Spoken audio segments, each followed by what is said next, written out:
کہ انشاءاللہ ہماری گروتھ ہوگی اور تقریباً 4%، 3.9394 یعنی کہ 4% گروتھ کی ہم توقع کر رہے ہیں، جو کہ پہلے ہم یہ توقع نہیں کر رہے تھے۔ اس کی وجوہات ہیں، اس کی وجوہات یہ ہے کہ ایک، ہماری توقع سے کہیں زیادہ ریمیٹنسز پاکستان آئی ہیں اور یہ ریکارڈ ہوگا اس سال جو تراسیل باہر سے آئی ہیں وہ تقریباً انشاءاللہ 29 ارب ڈالر کو چھوئیں گی، تو یہ پاکستان کی تاریخ میں ہائیسٹ ریمیٹنسز ایور ہوں گی۔ اسی طرح آپ دیکھیں کہ ہماری 4 فصلوں میں اللہ تعالیٰ نے ساتھ دیا، موسموں نے ساتھ دیا اور اس میں ہمیں بہت بڑا بریک تھرو ملا۔ آپ کی گندم کی ریکارڈ پیداوار ہوئی ہے اور پاکستان کی تاریخ میں اتنی بڑی فصل پہلے نہیں ہوئی جو اس سال گندم کی پیداوار ہوئی ہے۔ آپ کی گندم کی پیداوار، آپ کی مکئی کی پیداوار، آپ کی گنے کی پیداوار اور آپ کی چاول کی پیداوار، یہ 4 فصلوں میں ہمیں بے پناہ کامیابی ہوئی ہے۔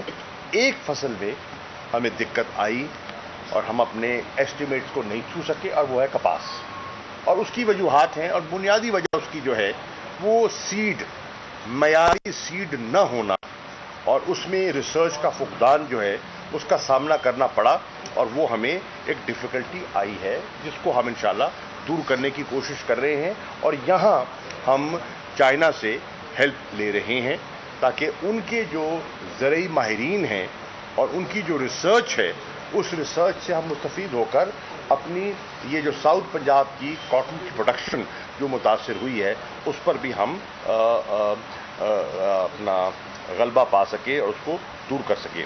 تو ہمارا اس بجٹ کا جو فلسفہ تھا وہ ایک تھا گروتھ، جس کے لیے ہم نے ایک حکمت عملی وضع کی ہے، انڈسٹریل سیکٹر کے لیے بھی کی ہے اور رعایت دی ہے، مراعات دی ہیں، اور ایگریکلچر سیکٹر کے لیے بھی کی ہے، مراعات دی ہیں۔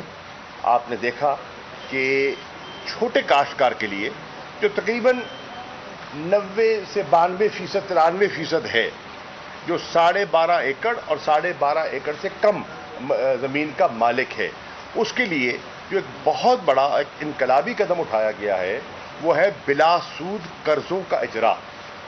ربی کی فصل میں اور خریف کی فصل میں اس کو بلا سود قرضہ دیا جائے گا، جس سے کہ وہ اپنی انپٹس حاصل کر سکے گا، بر وقت انپٹس دے سکے گا اور ملک کی زرعی پروڈکٹیوٹی بڑھا سکے گا۔ جب پروڈکٹیوٹی بڑھتی ہے تو آپ کے پاس ایکسپورٹیبل سرپلس ہوگا اور ہماری گروتھ کو سسٹین کرنا ہے ان دا لانگ رن، وہ پروڈکٹیوٹی نے کرنا ہے اور گروتھ نے کرنا ہے۔ اسی طرح ہم نے انڈسٹریل سیکٹر کے لیے، اور یہ بھی آپ کو خوشی ہوگی جان کر کہ وہ ایگریکلچر سیکٹر جو پچھلے سال منفی تھا اس سال وہ پازیٹو گروتھ پہ آ گیا ہے۔ لارج اسکیل مینوفیکچرنگ سیکٹر میں اس سال کے اختتام پر ہم توقع کر رہے ہیں کہ 9% گروتھ ہوگی۔ یہ بھی انپریسیڈنٹڈ ہے، بڑے عرصے کے بعد نہ صرف جمود تھا بلکہ گر رہی تھی، پاکستان ڈی انڈسٹریلائز ہو رہا تھا اور اب ہم دوبارہ انڈسٹریلائزیشن کی طرف جا رہے ہیں۔ اور آپ نے دیکھا کہ اس دفعہ بجٹ میں بہت سی کنسیشنز دی گئی ہیں، فیڈرل ایکسائز میں دی گئی ہے، ڈیوٹیز میں دی گئی ہے، ٹیکس کنسیشنز دیے گئے ہیں، اسپیشل اکنامک زونز کو پروموٹ کرنے کے لیے ایسے اعلانات کیے گئے ہیں جس سے کہ انشاءاللہ ہمارا انڈسٹریل سیکٹر جو ہے وہ گرو کرے گا۔ دوسری چیز جو ہماری اس بجٹ کا فلسفہ اور کوشش تھی وہ ہے ڈیولپمنٹ اورینٹیشن۔ اس سال ہم نے مرکزی بجٹ میں جو پبلک سیکٹر ڈیولپمنٹ پروگرام ہے اس پہ ہم نے رکھا ہے 900 ارب۔ یہ جو مالی سال ختم ہو رہا ہے 30 جون کو، کل پبلک سیکٹر ڈیولپمنٹ پروگرام کا جو حجم تھا وہ 630 ارب تھا، اس کو بڑھا کے کیا گیا ہے 900 ارب، یعنی کہ تقریباً اس میں 43% اضافہ کیا گیا ہے۔ جب ڈیولپمنٹ کا پیسہ زیادہ خرچ ہوگا اس کا امپیکٹ بھی گروتھ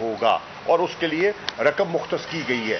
نہ صرف وفاقی بجٹ میں جو صوبوں کو پیسہ منتقل کیا جا رہا ہے 2135 ارب کے لگ بھگ, وہ بھی پچھلے سال سے کہیں زیادہ ہے, اور صوبوں کو بھی آپ دیکھیں گے کہ زیادہ وسائل دستیاب ہوں گے ڈیولپمنٹ ایکٹیویٹی کو انڈر ٹیک کرنے کے لیے. یہ دوسری. اور ہماری تیسری ترجیح جو ہے اس بجٹ میں وہ ہے مہنگائی کا مقابلہ کرنا, کیونکہ اس وقت ہمارا جو بہت بڑا چیلنج رہا ہے اس پورے سال میں وہ رہا ہے مہنگائی. آٹا, چینی, گھی, یہ روزمرہ کی جو چیزیں تھیں, اس میں ہم کس طرح ہم کمی لا سکتے ہیں یا ٹھہراؤ پیدا کر سکتے ہیں, اور ایک اس میں ٹھہراؤ پیدا کریں, اور دوسرا جو عام شہری ہے اس کی قوت خرید میں اضافہ کریں. اس کی جب پرچیزنگ پاور بڑھے گی تو جو چیزیں مہنگی بھی ہیں وہ خرید پائے گا. جب اس کی پرچیزنگ پاور کم ہوگی تو وہ نہیں خرید پائے گا. اور آپ نے دیکھا کہ اب جو ہمیں اشارے مل رہے ہیں کہ اللہ کے فضل و کرم سے ہماری جو پر کیپٹا انکم ہے اس میں بھی اضافہ دکھائی دے رہا ہے, اور پر کیپٹا انکم میں اب ایک خیال ہے کہ $200 فی کس اس میں اضافہ ہوا ہے. یعنی کہ جو تقریباً 1300 رفلی, میں کہہ رہا ہوں رفلی جو $1300 پر کیپٹا ہماری انکم تھی, اب وہ انشاءاللہ ہو رہی ہے 1500, اور اس کو آگے لے کے جانا ہے تاکہ جب پرچیزنگ پاور بڑھے گی تو اس سے وہ مہنگائی کا بہتر مقابلہ کر سکیں گے. اور دوسرا, قیمتوں میں ہم نے ٹھہراؤ لانا ہے. کس طرح؟ ٹیکس کی برات,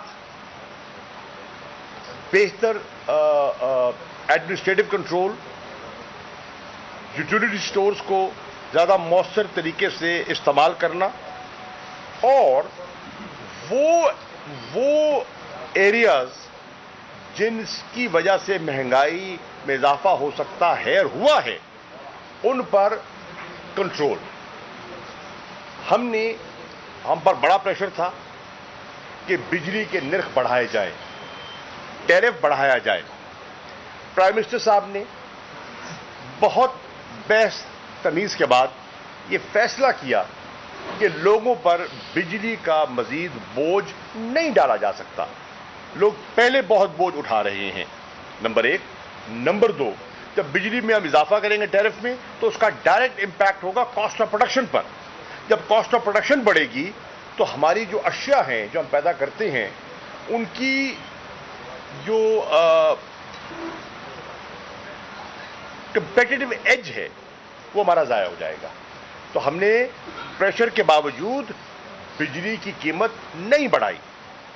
ہم نے پریشر کے باوجود پیٹرولیم کی قیمتوں میں ٹھہراؤ رکھا ہے, اور ڈیزل کی قیمت کو کم کرنے کا, جس کا ڈائریکٹ امپیکٹ آتا ہے ٹرانسپورٹیشن پر, فریٹ کاسٹ پر, ٹریکٹرز پر, اس کو ہم نے کم کرنے کا فیصلہ کیا ہے. اسی طرح ہم نے ٹیکسز, انکم ٹیکس کی شرح میں اضافہ نہیں کیا تاکہ سیلز ٹیکس کی شرح میں اضافہ نہیں کیا بلکہ کمی کی ہے. اور اس لیے کہ یہ وہ چیزیں ہیں جن کا ڈائریکٹ امپیکٹ ہوتا ہے مہنگائی پر. اور دوسری جو اللہ کا کرم ہوا ہے, جو روپیہ ہمارا دن بدن گر رہا تھا اور ڈالر چڑھ رہا تھا, اس میں نہ صرف ٹھہراؤ آیا ہے, اس میں بہتری آئی ہے. روپی نے باؤنس بیک کیا ہے, تو اس کا بھی ہم توقع کرتے ہیں کہ مہنگائی کو کنٹرول کرنے میں قدرے ہماری مدد ہوگی. تو یہ تین جو ہماری پلرز ہیں, growth, development and containment of inflation, جس کو افراط زر کہتے ہیں اردو میں, یہ ہماری بجٹ کی حکمت عملی رہی ہے. اور امید ہے کہ اس حکمت عملی کو بروئے کار لاتے ہوئے اگلے مالی سال میں ہمارا ٹارگٹ ہے کہ ہم 4.8% گروتھ فگر حاصل کریں گے. تقریباً انشاءاللہ 5 کے قریب ہم پہنچنے کی کوشش کریں گے, اور اس سے اگلے سال اس میں مزید بہتری ہم لانے کا ارادہ رکھتے ہیں.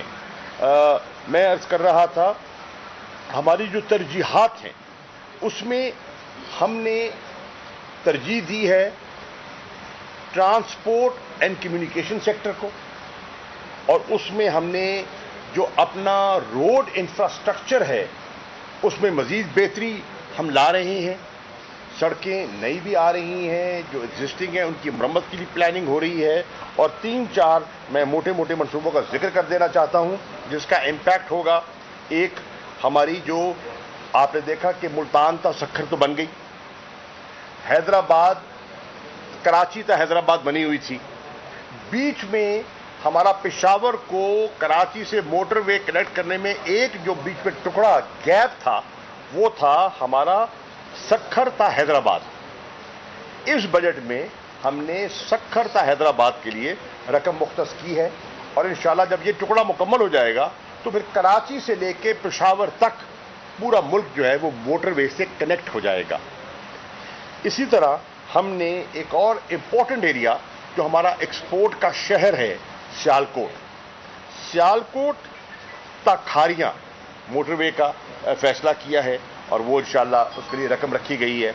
اسی طرح کوئٹہ چمن کراچی ہائی وے اس کے لیے رقم مختص کی گئی ہے. پھر بہت پچھلے دنوں میں کہا گیا وہ جی سندھ کو صرف نظر کیا گیا، ہرگز نہیں. کراچی سندھ کا دارالخلافہ ہے، اور کراچی کے لیے ایک خطیر پیکج بھی دیا گیا ہے، اور اس میں کراچی کی سرکولر ریلوے کے لیے ایک رقم مختص کی گئی ہے، اور انشاءاللہ اس کو آگے بڑھانے کا ارادہ ہے. اسی طرح جو ہمارا KPT ہے کراچی پورٹ ٹرسٹ، اس کے لیے فریٹ کوریڈور، تاکہ جو بحری جہاز آتے ہیں، سامان باہر سے آتا ہے، اس کی آسانی سے اپ کنٹری اس کو بھیجنے کے لیے جو دقتیں تھیں تو وہ فریٹ کوریڈور جو ہے اس کو بنانے کا پروگرام ہے. پھر ML1 ریلوے جو منصوبہ ہے وہ چین کے ساتھ اس کی گفت و شنید ہو چکی ہے، اس کے ساتھ نیگوسیشن آگے چل رہی ہیں، اور امید ہے کہ انشاءاللہ ان فیزز ہم اس کو بھی آگے لے کر چلیں گے. تو یہ میں عرض کر رہا تھا، ایک ہماری ہے اپنا ترجیح ٹرانسپورٹ اور کمیونیکیشن، اور اس کے لیے ہم نے 244 ارب روپیہ مختص کیا ہے. دوسری ہماری ترجیح ہے انرجی، ہم نے 118 ارب روپیہ اس کو ہم مختص کر رہے ہیں، اور انرجی پہ بھی ہمارا جو فوکس ہے وہ ہے رینیوبل انرجی پہ، جس کو گرین انرجی کہتے ہیں. اللہ نے آپ کو پانی دیا ہے جو ہم ضائع کر رہے تھے، تو اب ہم پن بجلی اور سولر کا سہارا زیادہ لینا چاہتے ہیں، تاکہ بجلی جو بہت مہنگی ہے اس کو ہم کنٹرول کر سکیں. ماضی کے جو معاہدے ہیں ان کو تو ہم ختم نہیں کر سکتے، ان پر ہم نظر ثانی تو نہیں کر سکتے، لیکن ہم آئندہ کے جو منصوبے ہیں اس کے لیے چاہ رہے ہیں کہ وہ بہتری ہے. پھر ہمارے زراعت کا انحصار ہے پانی پر، اور آپ نے دیکھا کہ پانی کے سیکٹر کو ماضی میں مسلسل پیپلز پارٹی کی گورنمنٹ بھی رہی، نون لیگ کی گورنمنٹ بھی رہی، 10 سال سے وہ حکومت کرتے آئے، پانی کے شعبے پر ان نے وہ توجہ نہیں دی تھی جو ہم دینا چاہ رہے ہیں.